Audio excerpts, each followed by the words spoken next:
Hey, thanks for joining me. Flipping through all my boxes, I come across this thing that I collected one of and never collected again. And I can't really tell you if it's any good or not. Maggie the cat? Mike Grell is a name that I had only heard of at the time in maybe like in Wizard magazine. People would talk about Mike Grell did this thing. And I don't know anything about him. I don't know what he did. I don't know what he's famous for. I don't know what his origins are. I don't know anything about him. I know I could have done some research before I started this video and, discuss that. But I'm kind of trying to put this in kind of the context of what I felt at the time when I got the book, which is I just heard his name and he seemed to carry the weight of reverence with comic fans. And apparently the Image guys thought he was cool because they come along and said, hey, do you want to do a book for Image Comics? You can make a big fat nut with money. This is Jesus, this is 96. I thought this was way earlier. 96, really? I would have said 93, 94. What do I know? And I also, just because I don't know a guy, and even if I don't like the guy's work, and I'm not exactly saying I do or do not like the guy's work, I feel like I like the idea that the Image guys have this big opportunity and they're making a lot of money and they throw out this opportunity to other creators, especially some old timers that have been around for a while. They let Jerry Ordway do The Star. Wild Star, it was called. Yeah, Wild Star. I think they only did that one miniseries. There's others. Shaman's Tears. Who did that one?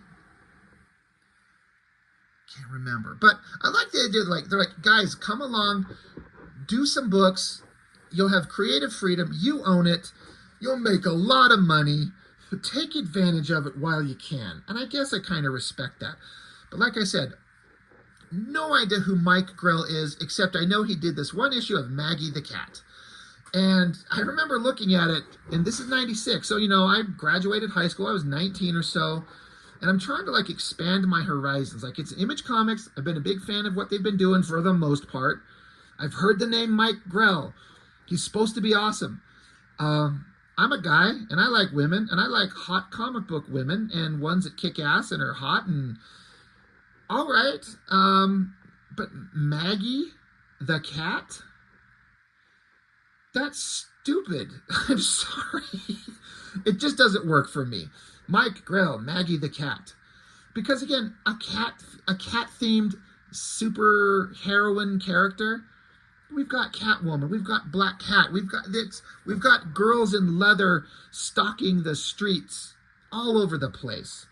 So if you're going to do this and have it be Maggie the cat, you better bring something really unique, because cat-themed characters, female burglar types, anti-heroines, it's been done to death. So you have to have a hook. You have to have something unique that makes it stand out big time. And for my likes and dislikes and my sensibilities, there's nothing here. And I don't say that proudly. I'm not trying to fuck Mike Grell. I know nothing about the man. Please, in the comments, tell me about him. I know I could go and research it, but, this could help engage people in some conversation and share the knowledge. I know nothing about him. And he can clearly draw. I wouldn't be surprised if I had to guess that if he come from Continuity Studios, trained or learned under with Neil Adams, because his art style has a very Neil Adams vibe, like an illustrator type vibe. But just not something that works for me. This cover's kind of okay. I like the cool color tones, the moon. I've seen better drawn female figures. It's not bad at all.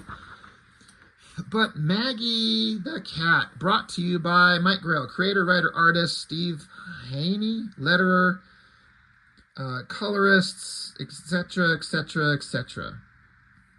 Maggie the Cat is a Creative Fire Studio and Arrogant Media production. Okay, whoever they are. I don't think the coloring is great. Something about this first panel and that shot of this castle it doesn't work for me. I don't think the colors are great. The drawing is pretty damn solid, and all the drawings are great. Perfect car, probably photo traced, and I don't care if it is. And all these figures, it just feels like it feels like an old-timey DC comic, which means boring to me. Very well competently drawn. Weird layouts though. What's this? Angular bar and then a half circle. So again, I wanted to see the reason I picked this up is like, well, this is a respected artist, I guess. I want to see something unique. I like beautiful female figures and drawings, so let me give it a shot. But I'm like, none of this was. It didn't do it for me then, and even the artist that is me decades after the fact, I'm looking at this, I'm like, this guy clearly can draw. He's a trained illustrator with all kinds of skills and abilities, and I'm bored already. I can tell, like, this is not going to have anything that interests me. Flipping to this page, this is kind of cool. When it's a big full image, you know, cobblestone streets and castle type structures and a great big interior shot. Like, if you were to ask me to draw this interior scene, I would struggle immensely to even get a fraction of awesome as that. That looks cool. But just the rest of it just reads boring to me. So I like that page. Coloring's kind of good there.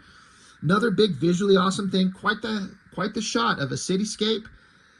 Perfect backgrounds, buildings, details, clothing, costuming. Great upshot. And then this, here we go. Here's the blonde character. I don't know why she's got pointy missile tits. I guess the sexy part is supposed to be the open cleavage shot. Loose belt around her waist. It's fine. It's kind of okay. Like, it's fine. It's fine. And I do appreciate the lack of text everywhere. It's just, it starts out with some conversation, a little bit of setup, kind of silent, a little bit of dialogue, silent, just selling me on the visuals. I'm like, okay, I like it. And in terms of pacing, I like it, but I like it better if I'm just in love with the art. If this was Adam Hughes or Mark Silvestri, Travis Charest, I'd probably be like, oh my God, this is so great. I'm so into this. But I don't love this guy's work, even though I can see the absolute skill level that's there. That's pretty cool. I like the boots, you know, that looks kind of neat. The silhouette shot. The coloring's kind of working for me here with the, like, it's a low set sun in the sky. Like, it's not quite nighttime yet, but the sun's not out. So that fits. Again, I like the silent kind of part where she's just sneaking in here, doing cat burglar shit, stealing this necklace, whatever, running off. Runs into some other fucking asshole up on the roof, got a well-drawn gun pointed at her. It's a pretty cool shot. What is going on with the colors on her chest here?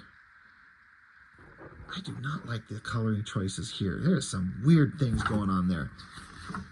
But, and then I see the artist doing some interesting artistic stuff here with the sketchy line work and kind of a use of negative space around the lines.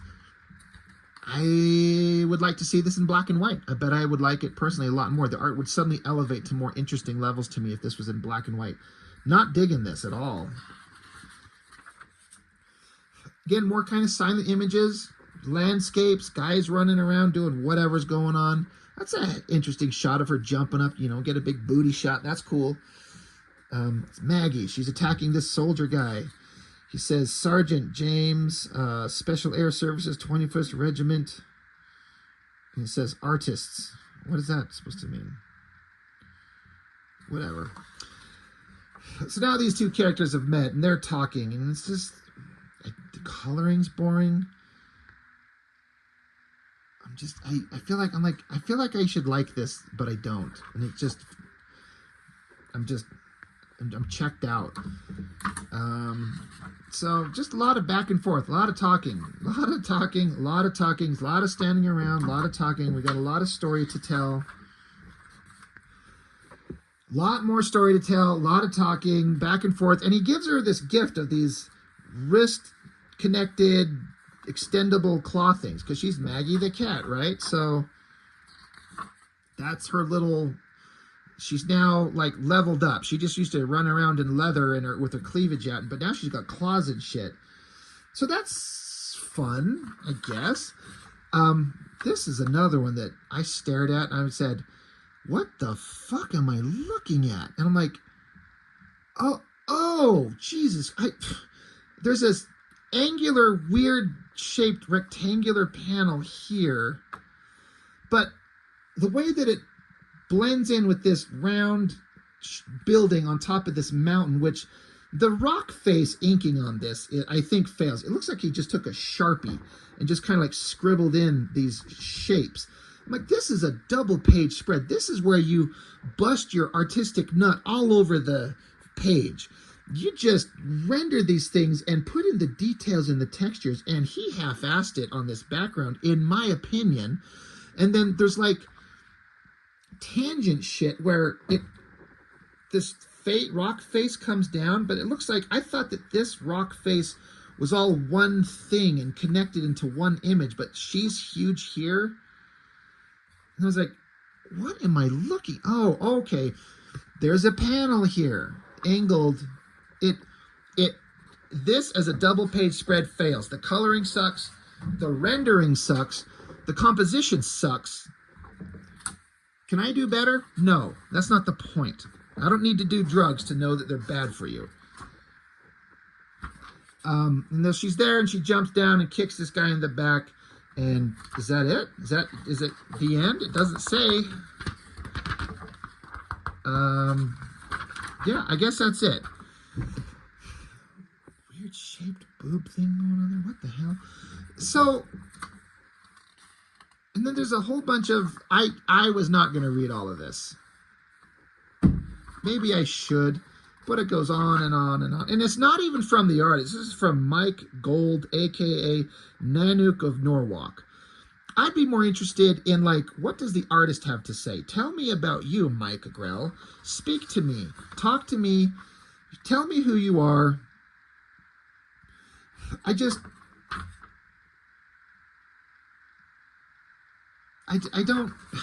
Sorry, I was just reading some of this stuff. That Adam Hughes drawing is beautiful. I love that Ordinary Heroes. I did not like this at all. All right. I was saying how I wanted to see it in black and white. This black and white drawing is 1,000 times more interesting to me than anything artistically in the rest of the pages. That's interesting. So put this out in black and white. But who's going to do that in 96? No one gives a fuck. I did not like this at all. I'm sorry.